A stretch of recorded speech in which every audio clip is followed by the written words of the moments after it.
ব্যাপার নয়। জঙ্গিদেরকে শায়েস্তা করার জন্য যতবার পাকিস্তানে ঢুকে পাকিস্তানের জঙ্গিদেরকে খতম করবে ততবারই কেন্দ্রের পাশে আমরা থাকবো। কিন্তু আপনি কেন্দ্রে আছেন বলে, আপনার সংখ্যা আছে বলে আপনি একটা সম্প্রদায়কে এখন টার্গেট করেছেন, কালকে অন্য সম্প্রদায় খ্রিস্টান ক্যাথলিকদেরকে টার্গেট করবে, ওরা পরের টার্গেট আছে। আপনি চুপ করে থাকলে তো হবে না। দেশের আইন বিচার ব্যবস্থা। আর মমতা ব্যানার্জি কি বলছেন যে তোমরা চিন্তা করো না আমি আছি। ভালো কথা, আমিও বলছি তোমরা চিন্তা করো না আমি আছি। এই যখন মামলা খেয়েছিল বলেছিলাম তো, যদি এর নামে জামিন করাতাম এতক্ষণ ধরে তোকে জেলে রেখে দিত ভাই। তাহলে একে বলিস আমি চিন্তা করো না আমি আছি, হাইকোর্ট থেকে উকিলকে দিয়ে জামিন করিয়েছি, তাহলে এই চিন্তা মুক্ত।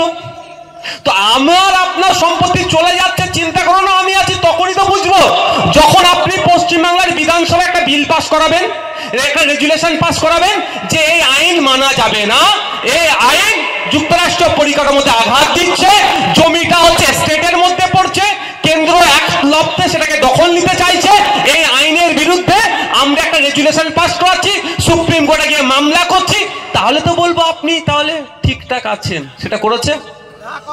বলুন, বলছে আমি আছি তুমি চিন্তা করো না। তাহলে কিভাবে ভাই আছেন আমি বুঝবো কি করে? একটা গভর্নমেন্ট নোটিফিকেশন দিয়েছে, গভর্নমেন্ট অর্ডার হচ্ছে, জিও বলে যেটাকে, অর্ডার হয়েছে, গভর্নমেন্ট অর্ডার হয়নি, কিন্তু বলছে আমি আছি চিন্তা করো না। দিল্লি যাওয়ার নিদান দিয়েছে।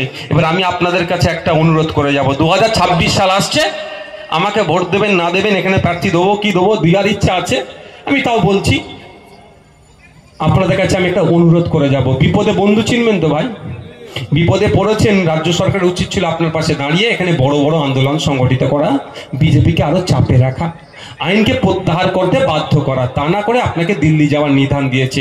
তো 2026 সালের আগে আসবে যখন লোকসভা বিধানসভা নির্বাচন, আমি আপনাদের কাছে অনুরোধ করে যাচ্ছি, মায়েরাও বাপেরা অনুরোধ করে যাচ্ছি, ইভিএম মেশিনের সামনে বড় ফুলের তো প্রশ্নই আসছে না, জোড়া ফুলেও যেন হাত টানা যায়। হবে তো ভাই? আমাকে ভালো লাগলে খাম চিহ্নকে দেবেন, না হলে দেবেন না, ওতে আমি জোর করব না। কিন্তু আমি কি বলবো আপনাদের, জোড়া ফুলকে জবাবটা দিয়ে দেবেন। বড় ফুলের তো প্রশ্ন আসছেই না, থাকছে জোড়া ফুল, তাহলে জোড়া ফুলকে জবাবটা দেবেন তো ভাই। একবার জবাব দেন বুঝে যাবে।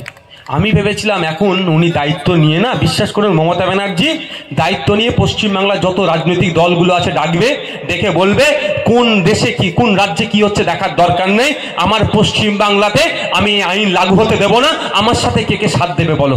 আমি ভেবেছিলাম, বিশ্বাস করুন এই সুযোগ ওনার জায়গায় যদি আমি থাকতাম না, পুরো বিরোধীদেরকে আমার পকেটে ভরে নিতাম এই সুযোগে, বিশ্বাস করুন। কিন্তু করবে কি করে? আমাদের তো ওই যেটা দেখছি তো ওই হাতির দাঁতের মতো তো নয়, সব এত গলা পর্যন্ত দুর্নীতি করে বসে আছে। যদি বিজেপিকে না জায়গা দেয় তুলে নিয়ে চলে যাবে। আর আমার এলাকার মানুষজন তৃণমূলের অত্যাচারে অনেকে বিজেপি করছেন, আমি তাদেরকে অনুরোধ করছি, ভুল হচ্ছে, ডবল মার খাওয়া হবে, ডবল মার খাওয়া হবে।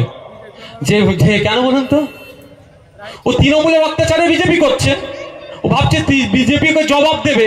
যদি বিজেপি ওকে সত্যি জবাব দিত তাহলে আমাদের বাড়ির তিলোত্তমা ভুলে যাচ্ছি নাকি আমরা? ভুলে যাচ্ছি? ভুললে হবে না। ওই তিলোত্তমাকে খুন হতে হয়েছে আপনার আমার জন্য।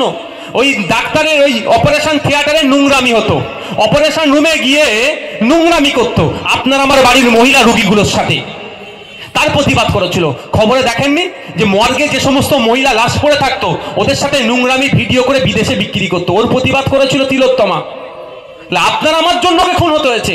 তাহলে ওকে যারা খুন করলো তার বিরুদ্ধে সেন্ট্রাল তো এদেরকে তুলে নিয়ে যেতে পারতো। সিবিআই বলছে 54-55 জন ওই রাত্রিরে ওই করিডোর দিয়ে যাতায়াত করেছে, একজনকেও খুঁজে পায়নি। হতে পারে দিল্লির সিবিআই এখানকার মানুষকে নাও চিনতে পারে, হতে পারে ভাই, হতে পারে। তো তাহলে তো কি চিনতে গেলে তাহলে কি করতে হবে ভাই বলো? সোশ্যাল মিডিয়ায় ছবিগুলো দিয়ে দিতে পারতো, বিভিন্ন পত্রিকাতে টিভিতে পাবলিশ করে দিতে পারতো, এই মুখগুলো কারা আছে খুঁজে দাও তো।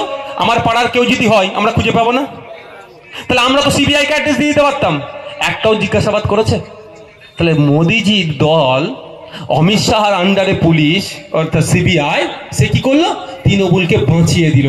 আর আপনার পাড়ার তৃণমূলের হাত থেকে বাঁচার জন্য কেউ যদি ভাবে আমি বিজেপি করব, তার ওই একই দশা হবে, ডবল মার খেতে হবে। কারণ এবার তৃণমূল মার খাবে, তৃণমূলের মার খেয়ে বিজেপিতে গেছে, বিজেপিতে কেন গেছে আবার মারবে।